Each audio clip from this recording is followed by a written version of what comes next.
korang tengok tadi kita dah turun gearbox kan, gearbox pun kita dah legai lah sekarang ni kan. So bila kita dah check, kita jumpa bearing ni. Ni adalah bearing input. So bearing input ni problem lah. Okay, bunyi kasar kereta customer ni datang daripada bearing input ni. So boleh tak tukar bearing ni saja? Boleh, tak ada masalah. Okay, tapi customer ni datang dengan isu kereta dia pernah banjir. Kalau kau tengok ni lah, nampak ni. So ni pun berkarat kat sini, dengan gigi berkarat apa semua. Lagi satu sebab kereta customer ni mileage dia rendah kan, terlalu rendah, dalam belas-belas ribu, dalam 17 ribu macam tu lah. So kita advise customer ni kalau nak pakai kereta untuk jangka masa panjang, tak nak pening kepala, tukar gearbox baru lah. Boleh overhaul, tak ada masalah, tukar gearbox baru lah. Sebab kereta dia pun baru 17 ribu, dia pun nak pakai lama lagi kan. Sebab kita tak nak risiko masalah daripada benda-benda lain lah. Lagi satu antara benda lain lah, kalau tengoklah bearing.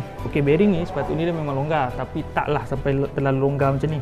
Pakai tangan aku boleh keluarkan bearing ni. So ni lah bearing yang rosak tu. So korang dengan Pro 2 yang menggunakan gearbox di CVT ni, korang kalau nak tukar gearbox baru, harga murah daripada service center, boleh roja kita orang.